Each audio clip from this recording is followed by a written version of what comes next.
In the days of ancient Israel, there lived a young shepherd named David. He was the youngest son of Jesse, a simple man with a heart full of faith and trust in God.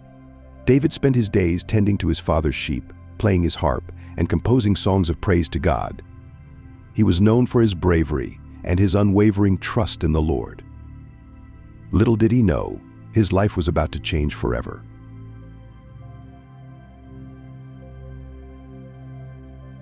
David was no ordinary shepherd. He had already faced great dangers while protecting his flock from wild animals.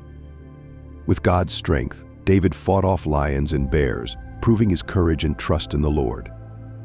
Meanwhile, the Israelites were at war with the Philistines. Among the Philistines was a fearsome giant named Goliath. Standing over 9 feet tall, Goliath struck fear into the hearts of all who saw him. David's brothers were soldiers in King Saul's army. One day, David was sent by his father to deliver food to them at the battlefield. The Israelites were gripped by fear at the sight of Goliath and the Philistine army. Goliath's enormous size and strength made him seem invincible, and his daily taunts only heightened their dread. None of the Israelite warriors dared to face him in single combat, knowing it would likely mean certain death. The Philistines' reputation as a powerful and ruthless force added to their terror. This prolonged standoff in Goliath's psychological warfare left the Israelites paralyzed, unsure of how to overcome such a formidable opponent. Unlike the others, David was not intimidated by Goliath's size or his fearsome reputation. Instead, he was struck by the Philistines' defiance of the armies of the living God. David's faith and courage ignited a determination within him. He saw not an invincible giant, but an opportunity to demonstrate God's power and deliverance. With unwavering confidence, David volunteered to face Goliath, driven by a conviction that victory was not dependent on physical might but on divine support. Word of David's boldness reached King Saul, and he summoned the young shepherd to his tent. King Saul, recognizing David's determination to face Goliath, gave him his own royal armor, including a bronze helmet and a coat of mail, and handed him a sword. However, David found the armor cumbersome and restrictive.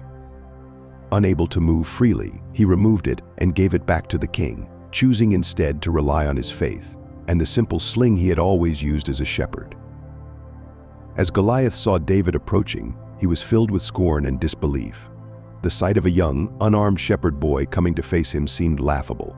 Goliath, confident in his size and strength, mocked David, seeing him as an insignificant and easy opponent. He couldn't comprehend why the Israelites would send such an unworthy challenger, viewing it as an insult to his prowess.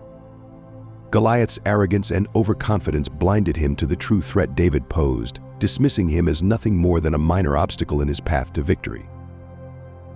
David took a stone, slung it, and struck Goliath on the forehead. The stone sank into his forehead, and Goliath fell face down on the ground.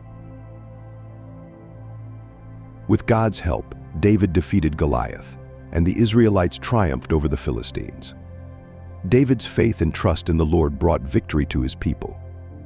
From that day on, David's courage and faith in God were known throughout Israel. After David's victory, Saul was filled with admiration and gratitude. He brought David into his court and made him a commander over his troops, recognizing his talents and bravery. David would later become one of the greatest kings in Israel's history, always remembering that it was God who gave him strength.